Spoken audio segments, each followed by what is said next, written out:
சங்கீதங்களின் புத்தகம் 50வது சங்கீதம் 4வது 5வது 6வது வசனத்தை வாசிக்கலாம். சங்கீதங்களின் புத்தகம் 50ஆம் அதிகாரம் 4வது 5வது 6வது வசனத்தை நாம் வாசிப்போம்.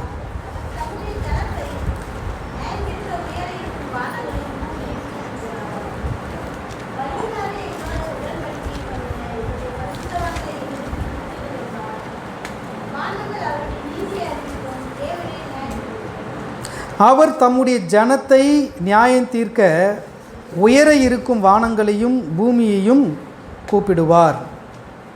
பலியினாலே என்னோடே உடன்படிக்கை பண்ணின என்னுடைய பரிசுத்தவான்களை என்னிடத்தில் கூட்டுங்கள் என்பார். வானங்கள் அவருடைய நீதியை அறிவிக்கும், தேவனே நியாயாதிபதி. ஆமென், அல்லேலூயா. கர்த்தர் தம்முடைய ஜனங்களை நியாயம் தீர்ப்பார்.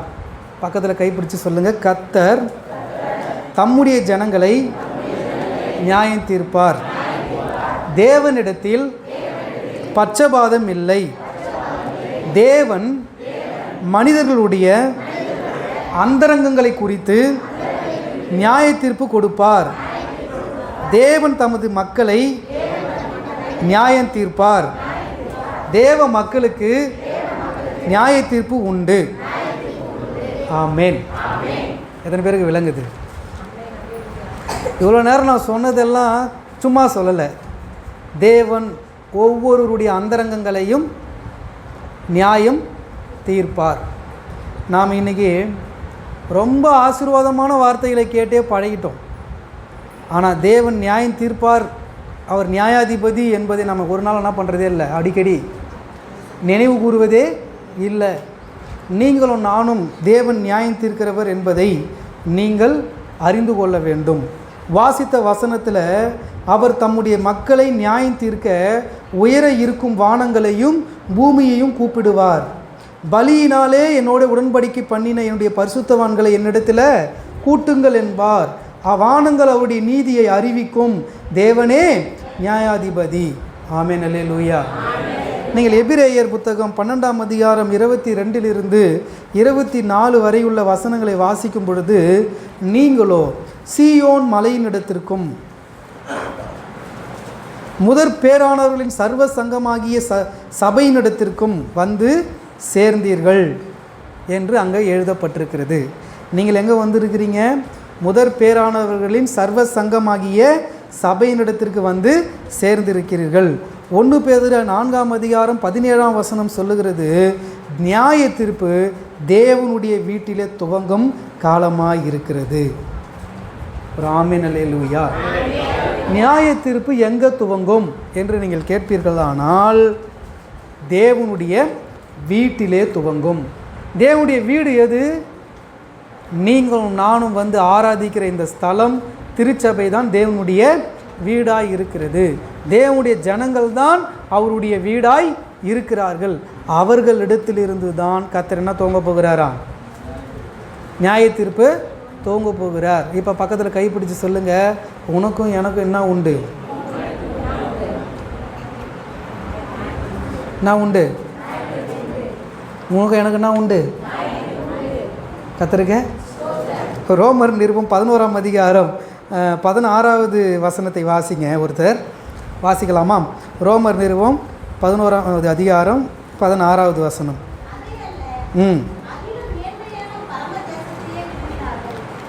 அவங்க எதை விரும்பினாங்கங்க?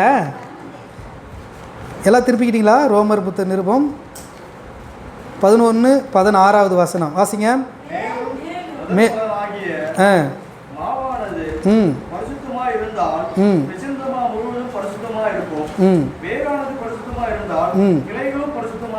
அல்லேலூயா. அப்போ ஆண்டவர் நம்மக்கிட்ட என்ன எதிர்பார்க்குறார் அப்படின்னா, பரிசுத்தத்தை எதிர்பார்க்குறார். முதற் பலன் பரிசுத்தமாக இருந்தால் பின்பாக வர்றது என்னவாக தான் இருக்கும்? பரிசுத்தமாக இருக்கும். அப்போ பரிசுத்தமாக இருக்கக்கூடியவர்கள் பாவம் செஞ்சு தேவனுடைய நியாய தீர்ப்புக்கு என்ன பண்ணக்கூடாது? ஆளாக கூடாது. இன்னொரு வசனத்தை வாசிங்க. ரோமர் நிருபம் 2ஆம் அதிகாரம் 11வது வசனத்தை வாசிங்க. ரோமர் நிருபம் 2ஆம் அதிகாரம் 11ஆம் வசனம். எல்லாம் சொல்லுங்கள். தேவனிடத்தில் என்ன கிடையாதுங்க? நான் முதலே சொன்ன தேவனிடத்தில் என்ன கிடையாது? பட்சபாதம் இல்லை. எவர்கள் நியாயப்பிரமாணம் இல்லாமல் பாவம் செய்கிறார்களோ அவர்கள் நியாயப்பிரமாணம் இல்லாமல் கெட்டு போவார்கள். 16வது வசனம், என் சுவிசேஷத்தின்படியே தேவன் இயேசு கிறிஸ்துவை கொண்டு மனுஷருடைய அந்தரங்கங்களை குறித்து நியாய தீர்ப்பு கொடுக்கும் நாளிலே இது விளங்கும். இப்போ சொல்கிறது உங்களுக்கு விளங்காது. பாஸ்டர் சொல்கிற காரியம் உங்களுக்கு இப்போ கடினமாக தெரியும். நான் சொல்கிற காரியம் உங்களுக்கு கஷ்டமாக தெரியும். ஆனால் கர்த்தர் தாம் நியமித்த இயேசு கிறிஸ்துவை கொண்டு இந்த பூலோகத்தை நியாயம் தீர்க்கும் பொழுது, தேவனுடைய சபையை நியாயம் தீர்க்கும் பொழுது இது நிச்சயமாக விளங்கும். இந்த நியாய தீர்ப்பு எப்படி இருக்கும் அப்படின்னு சொன்னால், முதலாவது தேவனுடைய சத்தியத்தின்படி இருக்கும். சொல்லுங்கள் எல்லாம், எதன்படி இருக்கும்? தேவனுடைய வார்த்தையின்படி, தேவனுடைய சத்தியத்தின்படி இருக்கும். 12வது வசனம் வாசிங்க. பாவம் செய்கிறார்களோ அவர்கள் நியாயப்பிரமாணம் இல்லாமல் கெட்டு போவார்கள். எவர்கள் நியாயப்பிரமாணத்துக்கு உட்பட்டவர்களாய் பாவம் செய்கிறார்களோ அவர்கள் நியாயப்பிரமாணத்தினாலே ஆக்கினை தீர்ப்பு அடைவார்கள். நியாயப்பிரமாணத்தை கேட்கிறவர்கள் தேவனுக்கு முன்பாக நீதிமான்கள் அல்ல. நல்லா கவனிங்க. நியாயப்பிரமாணத்தை கேட்கிறவர்கள் தேவனுக்கு முன்பாக என்ன கிடையாது? சட்டம் ஏற்றவர்கள் சட்டத்தை மீறுறாங்களே, அவங்க வந்து நீதிமான்களா? இல்லை, அவர்கள் நீதிமான்கள் அல்ல. அடுத்து வாசிங்க. நியாயப்பிரமாணத்தின்படி செய்கிறவர்களே நீதிமான்கள் ஆக்கப்படுவார்கள் என்று நாம் அறிகிறோம். கையில் தட்டி கர்த்தரை ஸ்தோத்திரம் பண்ணுங்க. எதன்படி செய்கிறவங்க தான் நீதிமான்கள். சாக்கு போக்கு சொல்லி அதெல்லாம் கிடையாதுங்க. அதெல்லாம் நம்ம நியாயத்தை பேசிகிட்டு இருக்கிறோம். பக்கத்தில் நியாயப்பிரமாணம் என்பது என்ன தெரியுமா? செய்யாதனா செய்யாது, அவ்வளோதான். அது நியாயம் பேசுகிறது நியாயப்பிரமாணம் கிடையாது. நான் என்கிட்ட வாதாடுறவங்க அப்படி தானே வாதாடுறாங்க. நான் சொல்கிறேன், நியாயப்பிரமாணத்தின்படி செய்கிறவர்கள் தான் நீதிமான்கள். நியாயப்பிரமாணத்தின்படி செய்கிறவர்களுக்கு தான் என்ன கிடையாது? ஆக்கினை தீர்ப்பு கிடையாது. நியாயப்பிரமாணத்தின்படி வாழ்கிறவர்களுக்கு தான் என்ன கிடையாது? தண்டனை கிடையாது. நியாயப்பிரமாணத்தை பேசிக்கிட்டும் நியாயப்பிரமாணத்தை மீறிக்கிட்டு இருக்கிறவர்களுக்கு கர்த்தருடைய நியாய தீர்ப்பு பட்சபாதம் இல்லாமல் சத்தியத்தின்படி இருக்கும். ஆமேன். அல்லேலூயா, அல்லேலூயா. கர்த்தருக்கு பாருங்கள், தேவனுடைய நியாயப்பிரமாணம் எங்கே இருக்குது அப்படின்னா, வேதத்தில் 10 கற்பனையில் அவருடைய நியாயப்பிரமாணம் முழுசையும் தேவன் என்ன பண்ணியிருக்கிறார்? எழுதி வைத்திருக்கிறார். 10 கற்பனைகள் முழுவதும் அதை எழுதியிருக்கிறார். யாத்திராகமத்தின் புத்தகம் 20ஆம் அதிகாரம் நீங்கள் அந்த சட்டங்களை பாருங்கள். அந்த 10 கட்டளையின் நடைமுறை விளக்கத்தை நீங்கள் பாருங்களேன். அது பாருங்கள். கர்த்தருக்கு ஸ்தோத்திரம். எடுங்க நியாயப்பிரமாணம்.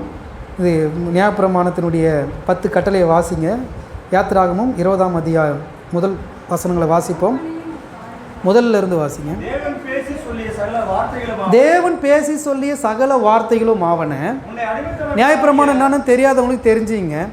நியாயப்பிரமாணம் என்ன சொல்லுதுன்னு பாருங்க. பழைய ஏற்பாட்டு காலத்தில்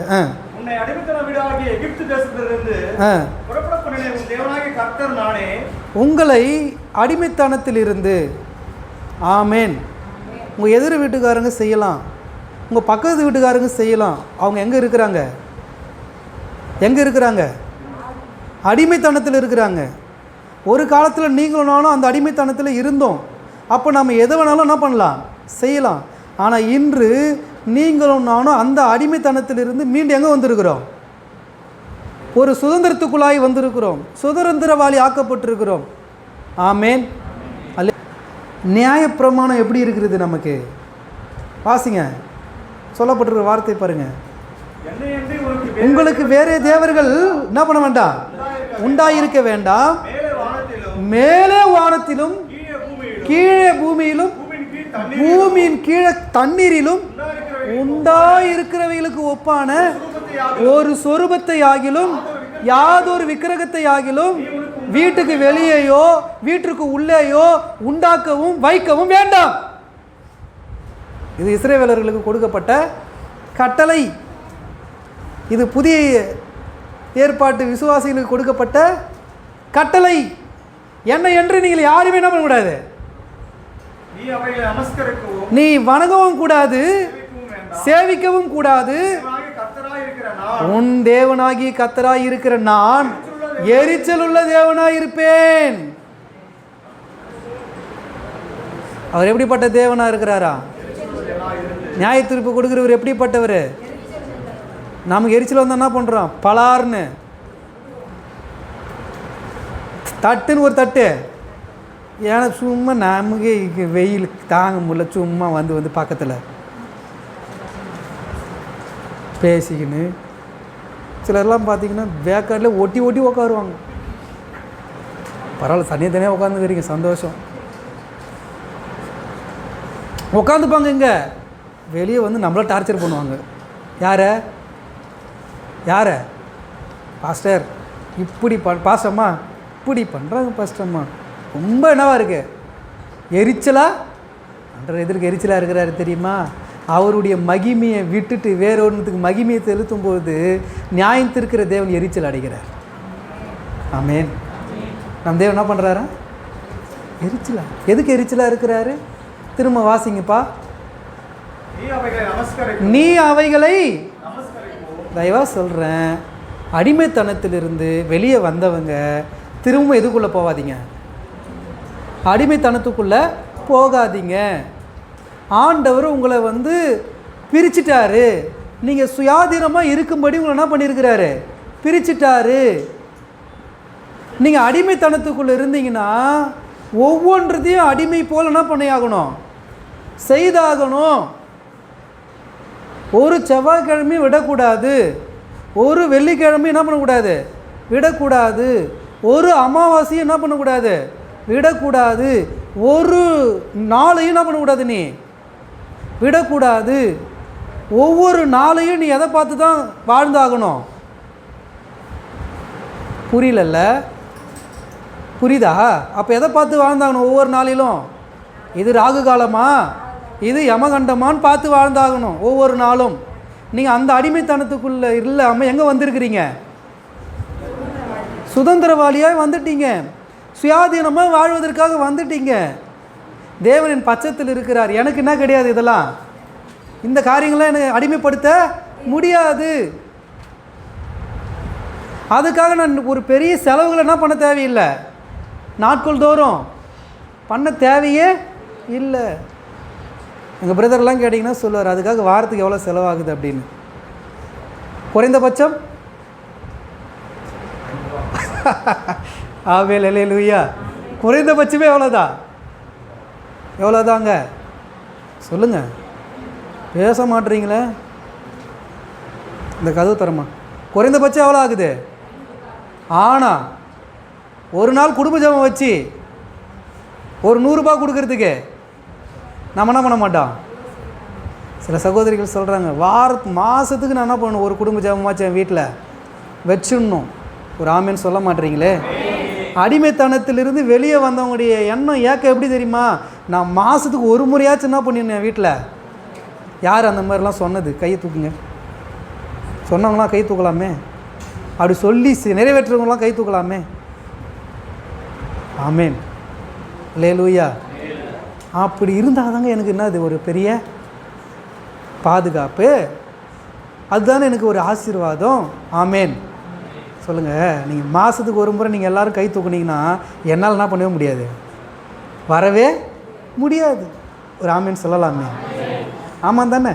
இப்போ மாதத்துக்கு 4 பேர் 4 குடும்பத்தை திருப்பி என்ன பண்ண வேண்டியதாக இருக்கும், நான் பார்க்க வேண்டியதாக இருக்கும். ஆனால் நம்ம 2 மாதத்துக்கு ஒரு முறையோ 3 மாதத்துக்கு ஒரு முறையோ வெளியே வந்து அடிமைத்தனத்தில் இருக்கும்போது செலவு செய்த செலவுகளை எல்லாம் நம்ம இங்கே மறந்துட்டு இப்போ எப்படி இருக்கிறோம் தெரியுமா? செலவே இல்லாமல் இருக்கு. அதை 4 பேர் சொல்லும்போது ஒரு சந்தோஷம் வரும் நம்ம ஆளுங்களுக்கு. என்ன சந்தோஷம் தெரியுமா? உங்களுக்கு என்ன, நீ செலவே இல்லாமல் இருக்கிறதுக்கு தானே எங்கே போயிட்ட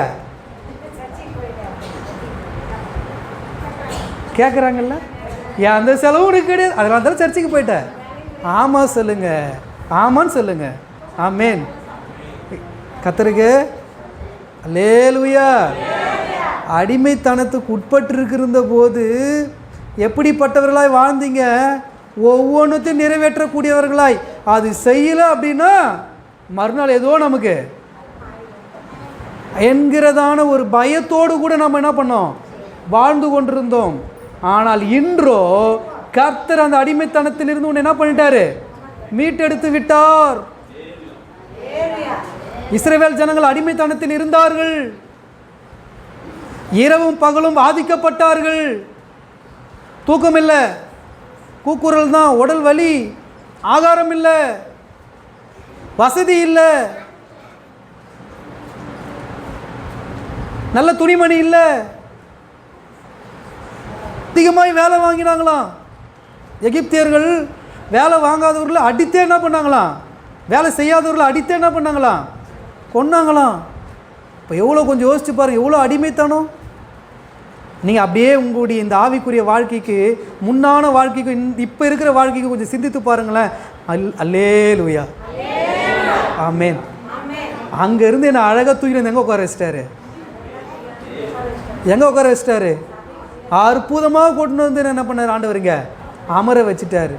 நல்லா அழகாக உடுத்திட்டார், நல்லா அழகாக உண்ண வச்சுட்டாரு, நல்லா அழகாக பேச வச்சுட்டாரு, நல்லா அழகாக சிந்திக்க வச்சுட்டாரு, நல்லா அழகாக செலவு பண்ண வச்சுட்டாரு. கைகளை தட்டி நல்லா தான் சொல்லிக்கணும் கர்த்தருக்கு ஸ்தோத்திரம். ஆமென், அல்லேலூயா.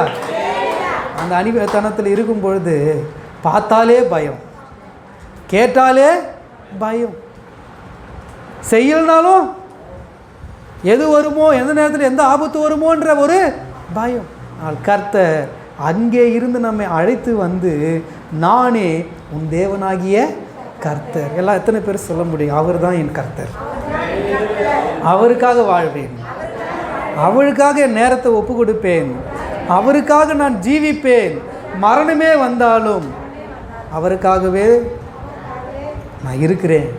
ஆமென். அதுதாங்க ஜீவன், அதுதாங்க நமக்கு பலன். அப்போ அவர் சொல்லுகிறார், அந்த முதல் கட்டளையில் சொல்கிறாரு, என்னையன்றி உங்களுக்கு வேறு தேவர்கள் வேணாம், உண்டாயிருக்க வேண்டாம், உண்டாக்காதீங்க. ஏற்கனவே உண்டாயிருந்ததுன்னா தூக்கி என்ன பண்ணுங்க? பக்கத்தில் கை பிடிச்சிருங்க, தூக்கி போடுங்க. மனசில் கூட வேணாம், வீட்டில் கூட வேணாம். ஒருவேளை மனசில் இருந்தால் கூட யாருக்கும் தெரியாது, ஆனால் வீட்டில் இருந்தால் எல்லாருக்கும் தெரியும்.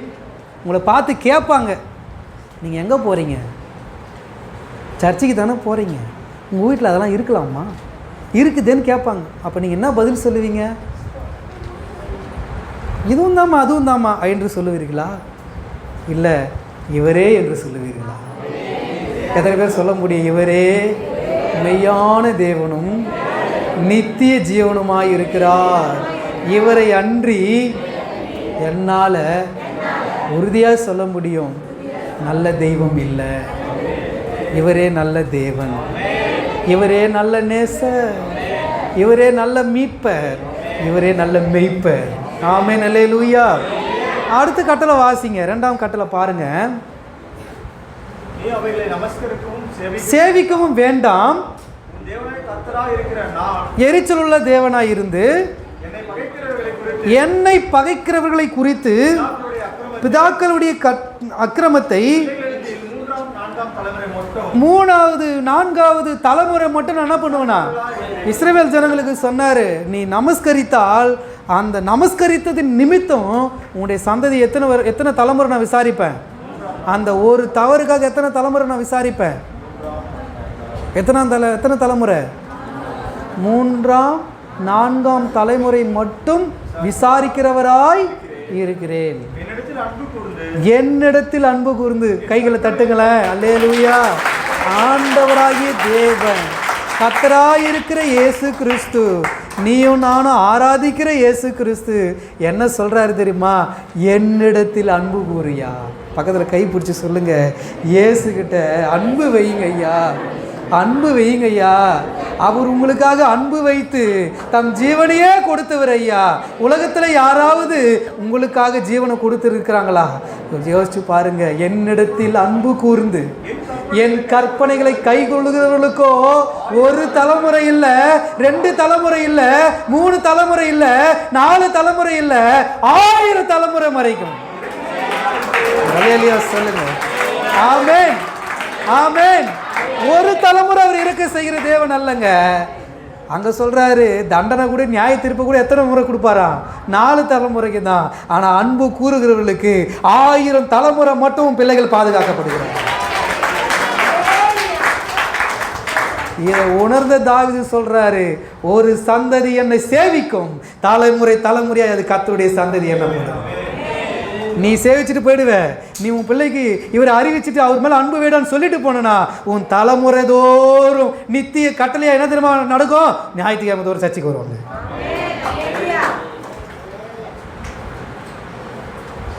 ஏன்னா அவரிடத்தில் அன்பு கூறுது. அதனால திரும்பவும் சொல்றேன், என் மகனே, என் மகளே, தயவு செய்து என்ன பண்ணாத, அவரை தேடுறத விட்டுறாத. பக்கத்தில் கைப்பிடிச்சுங்க, அவரை தேடுறத, அவர் மேலே அன்பு வைக்கிறத விட்டுறாத, விட்டுறாத. இந்த நாள் இன்னொரு நாள் கிடைக்காது. இன்றைக்கே உனக்கு அனுக்கிரகம் காலம் இது. இதுதான் உனக்கு கிடைத்த நேரம். ஆமேன். இதை விட்டுறாத, தயவு செய்து விட்டுறாத. அவர் உன்னை விசாரிப்பார், அவர் உன்னை நியாயம் தீர்ப்பார். அவர் பார்த்து கொண்டே இருக்கிறார். அவருடைய நியாய தீர்ப்பு எப்படி இருக்கும்? சத்தியத்தின்படி இருக்கும். ஆமேன். வாசிங்க அடுத்து. உன்னுடைய தேவனாகிய கர்த்தருடைய நாமத்தை எங்க என்னுடைய தேவனுடைய நாமம் வீணில வீணா வழங்கப்படுமா, இல்லை என்னுடைய தேவனுடைய நாமம் தெருக்களில மகிமைப்படுத்தப்படுமா? தேவனுடைய கட்டளை என்ன? என்னுடைய தேவனுடைய நாமம் வீணில என்ன பண்ணப்படக்கூடாது, வழங்கப்படக்கூடாது. அவங்கனா மட்டும் யோகியமான, அவங்கனா மட்டும் எல்லாரும் போல தான். ஆமே. அதனால் நீங்கள் ஆராதிக்கிற தேவன் உங்கள் மூலமாக மேன்மைப்படுத்தப்படுவாரா, உயர்த்தப்படுவாரா? அவருடைய நாமத்தை ரெண்டாவது என்ன பண்ணக்கூடாதா? நீங்கள் வீணிலே வழங்காதிருப்பாயாக. கர்த்தர் தம்முடைய நாமத்தை வீணிலே வழங்குகிறவனை என்ன பண்ணாமல் விட மாட்டாராம், என்ன பண்ண மாட்டாராம், தண்டியாமல் விடார். ஓய்வு நாளை பரிசுத்தமாய் ஆசரிக்க நினைப்பாயாக. என்ன நாளை ஆசரிக்க நினைப்பாயாக? இது என்ன நாள்? உலகத்தின் வழக்கத்தின்படி இது என்ன நாள்? விடுமுறை நாள். ஆனால் தேவ வசனத்தின்படி இன்று ஓய்வு நாள் அல்ல. ஆமேன். இது விடுமுறை நாள். இன்றைக்கு என்ன பண்ணணும்? இஸ்ரவேலர்களும் என்ன செய்யணும்? ஆவிக்குரிய இஸ்ரவேலர்களும் என்ன செய்யணும்? அவரை ஆசரிக்கிறதுக்கு நினைப்பு இருக்கணுமா? இவ்வளோ சொன்னாலும் அந்த ஆசரிக்கணுன்ற எண்ணம் நமக்குள்ள என்ன பண்ண மாட்டேங்குது. இப்போ பக்கத்தில் கைப்பிடிச்சு சொல்லுங்க, நான் இனிமே ஆசரிப்பேன், நினைப்பேன், வருவேன். விட மாட்டேன், அவரை நான் விடவே மாட்டேன், அவரை நான் விடவே மாட்டேன். அவர் மேலே நான் அன்பு வச்சிருக்கிறேன், அதனால் அவரை நான் விடவே மாட்டேன். ஆமேன். அல்லேலூயா. எனக்கு என்ன ஒரு ஆசை தெரியுமா? இவ்வளோ அன்பு வச்ச தேவனை எப்போ பார்க்க போகிறேன்? எனக்கு ஒரு ஆசை தெரியுமா? அந்த அன்பான தேவனை நான் பார்க்கணும். நான் அழகான தேவன் கூட சொல்ல மாட்டேன், அந்த அன்பான தேவனை பார்க்கணும். ஆனால் ரொம்ப அழகானவர் அவர், தெரியுமா உங்களுக்கு? அதில் தான் பாட்டு பாரு, அழகானவர், அருமையானவர், இனிமையானவர், மகிமையானவர். இந்த அசிங்கங்களையெல்லாம் அழகாக மாற்றின அந்த அழகானவர் நான் பார்க்கணுமே. இந்த அலங்கோலங்களையெல்லாம் அழகாக மாற்றினவரை நான் என்ன பண்ணணும்? போய் இந்த கருப்பாக இருந்தவர்களையெல்லாம் பார்த்தவர்களை நான் போய் என்ன பண்ணணும்? இந்த வெள்ளையாக இருக்கிறவர்களையும் பார்த்தவரை நான் என்ன பண்ணணும்? இந்த எளிமையானவரை நோக்கி பார்த்தவரை நான் என்ன பண்ணணும்? எத்தனை பேருக்கு அந்த ஆசை இருக்குது? அவரை பார்க்கணுங்க. அவரை பார்க்கணுன்னா இந்த நியாய தீர்ப்புக்கு நாம் என்ன பண்ணக்கூடாது? போயிடவே கூடாது. அவரிடத்துல போய் என்ன பண்ணணும்? உட்கார்ந்து, அப்பா உங்களுடைய அற்புதம் எப்படி செஞ்சீங்க ஆண்டவர், தண்ணி எப்படிப்பா திராட்சை ரசமாக மாற்றினீங்க, எனக்கு கொஞ்சம் தண்ணியை அந்த திராட்சை ரசமாக கொஞ்சம் மாற்றி கொடுங்க, நான் குடிச்சு பார்க்குறேன். ஆமேன். அல்லேலூயா. கேட்கலாம்ல ஆண்டவர்கிட்ட. அந்த ஆசை எத்தனை பேருக்கு வருதுன்னு தெரியல.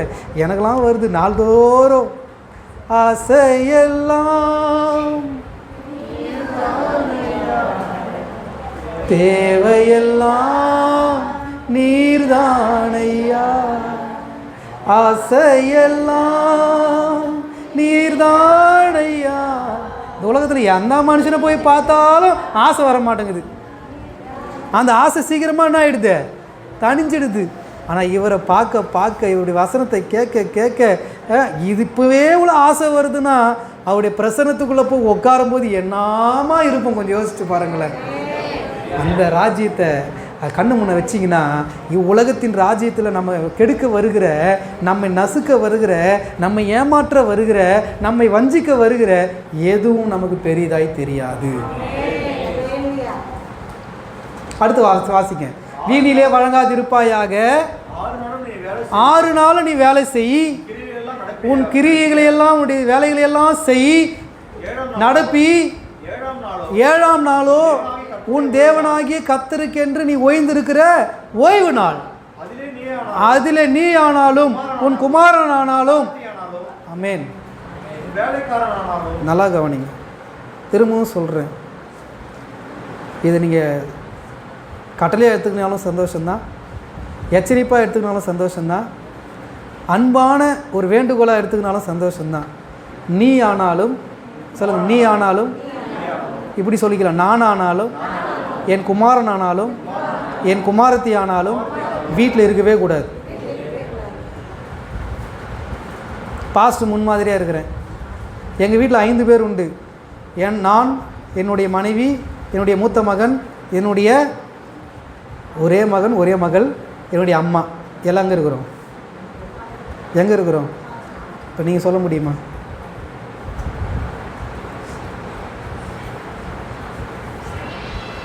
ஒருத்தர் சொல்லுவார், அவர் என்னப்பா, ஹலோ நீங்கள் சொல்லலாம்ல, நீங்கள் சொல்லலாம்ல.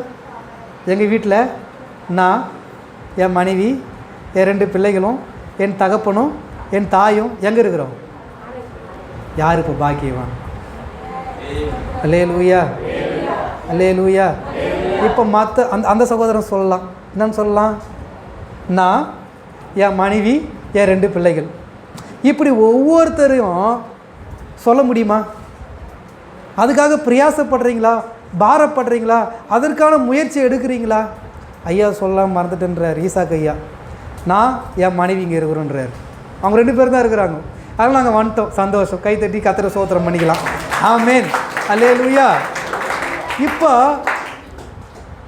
சம்பதையா முறைகிறார், என்ன சொல்ல மாட்டாரு பாஸ். நான், என் மனைவி, எனக்கு இருக்கிற ஒரே பையன், எங்கே இருக்கிறோம்?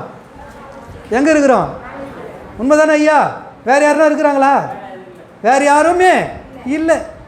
நீ ஆனாலும், உன் குமாரன் ஆனாலும், உன் குமாரத்தி ஆனாலும், உன் வேலைக்காரன் ஆனாலும், உன் வேலைக்காரி ஆனாலும், உன் மிருக ஜீவனம். அன்றைக்கி சொல்லிட்டாரு, இன்னைக்கு 6 வாட்டில் கொண்டு வந்து ஓட்டி கட்ட முடியும்.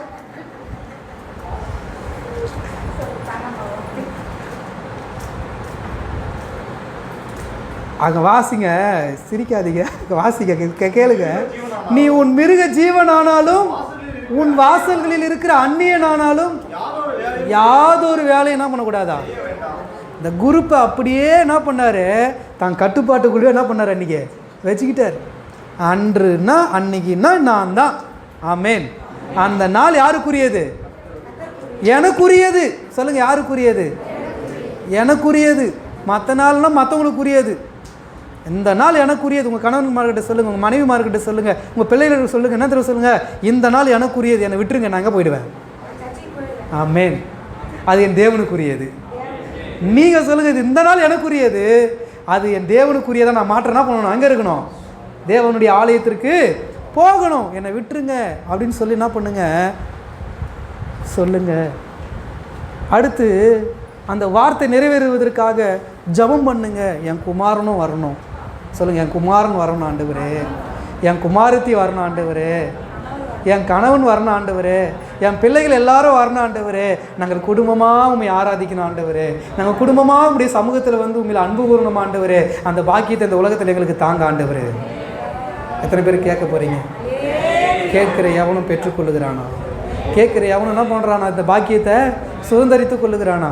நீங்களும் நானும் அப்படிப்பட்ட ஒரு தேவனுடைய பிள்ளைகளாக அவருடைய நியாய தீர்ப்பிலிருந்து தப்பித்து கொள்வதற்கு இந்த நியாயப்பிரமாண வார்த்தைகளை நம்ம என்ன பண்ணணும், கொஞ்சம் கேட்டு பின்பற்றுகிறவர்கள் அதனாலே என்ன பண்ணுவாங்களாம், பிழைக்க முடியும்.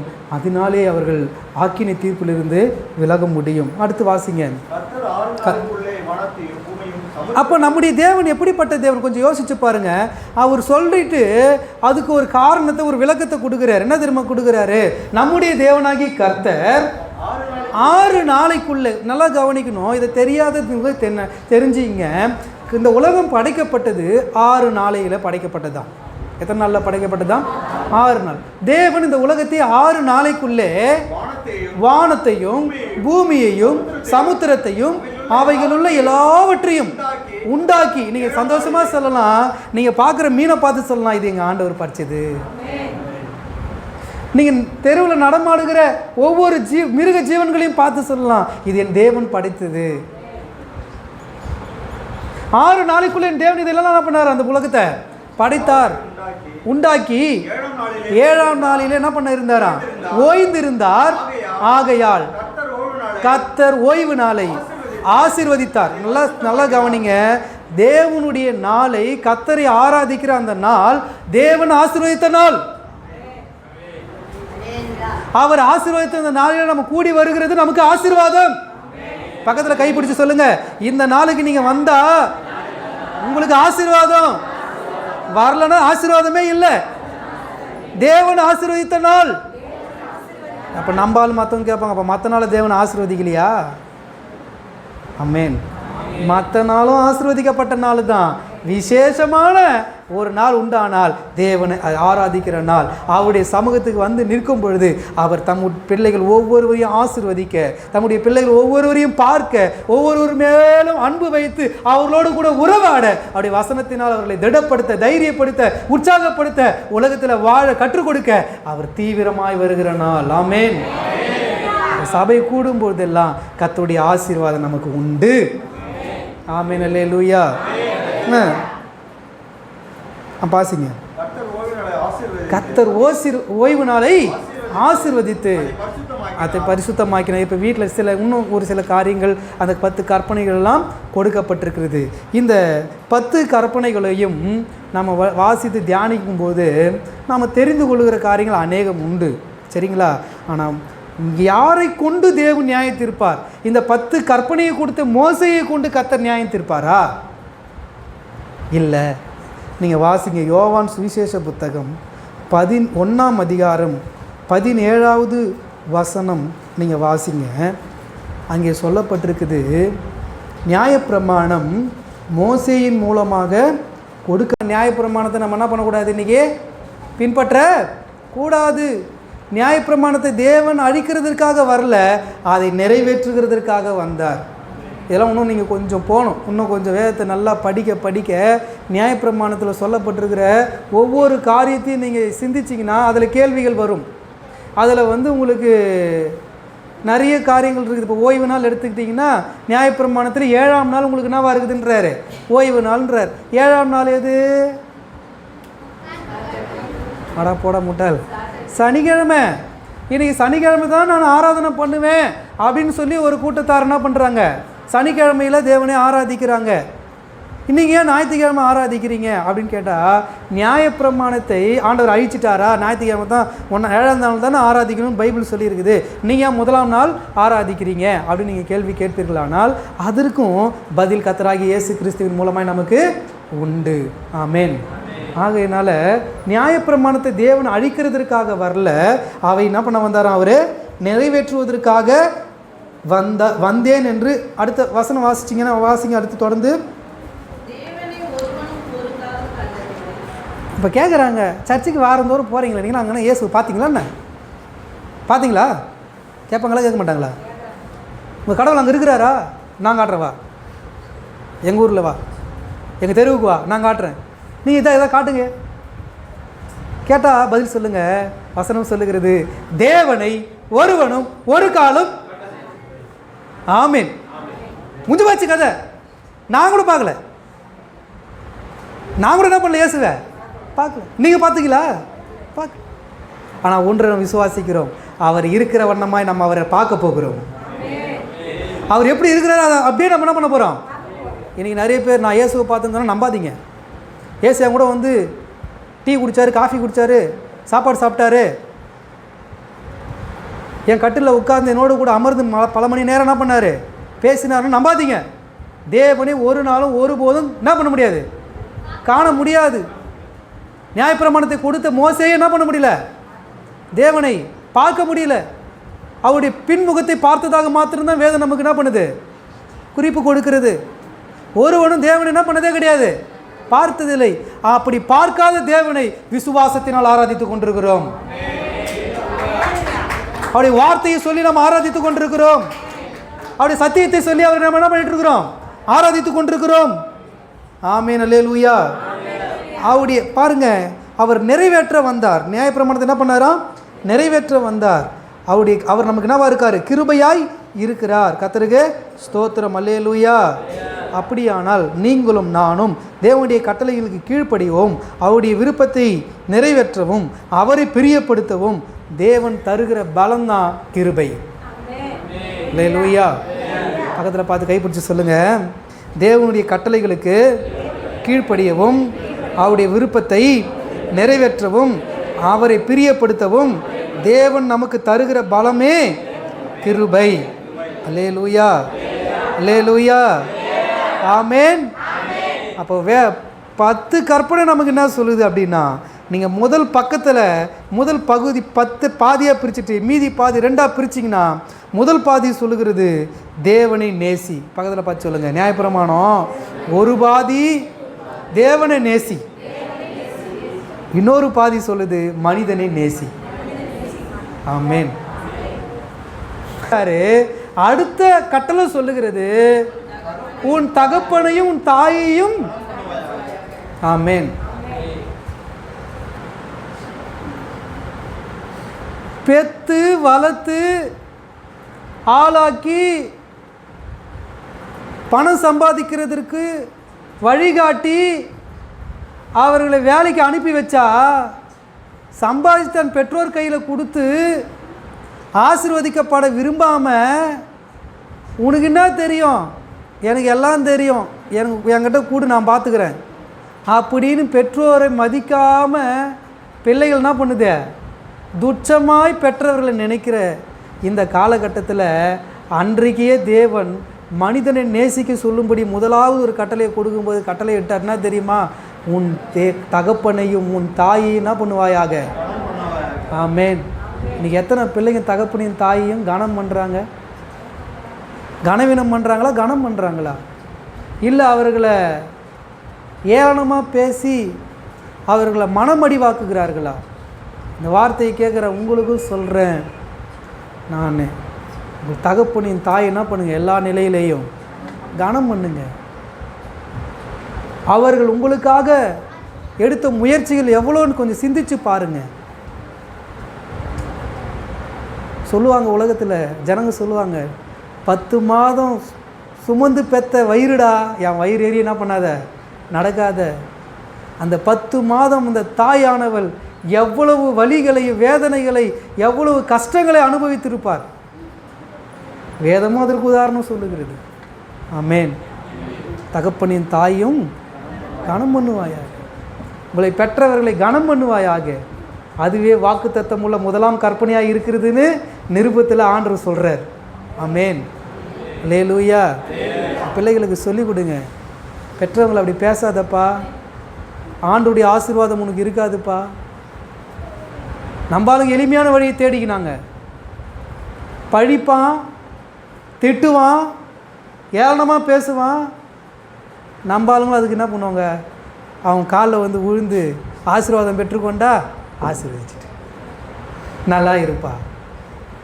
ஆனால் உள்ளம் வாழ்த்துதான் எனக்கு தெரியல, உடல் வாழ்த்திடும்.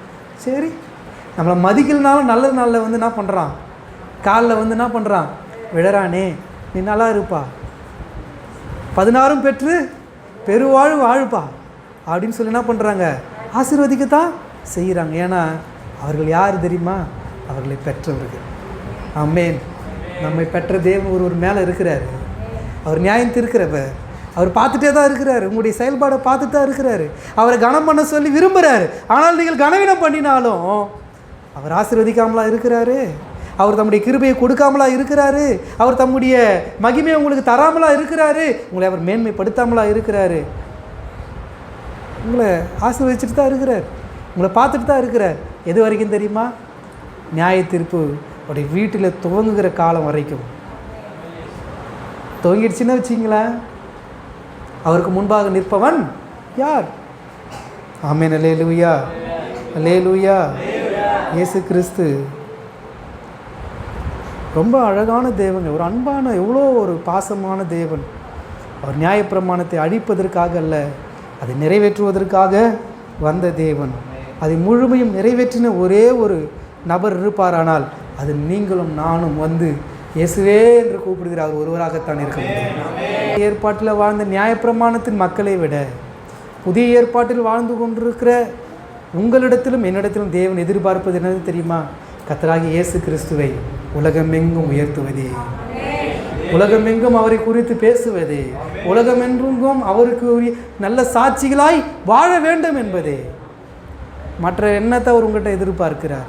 அந்த எதிர்பார்ப்பை நிறைவேற்றுகிற பிள்ளைகளாய் அவருடைய நியாய தீர்ப்புக்கு நாம் ஆளாகாமல், அவருடைய தண்டனைக்கு நாம் சென்று விடாமல், நீங்களும் நானும் அவருடைய கட்டளைகளுக்கு கீழ்ப்படியவும், அவருடைய விருப்பத்தை நிறைவேற்றவும், அவரை பிரியப்படுத்தவும் ஒப்பு கொடுப்போம்.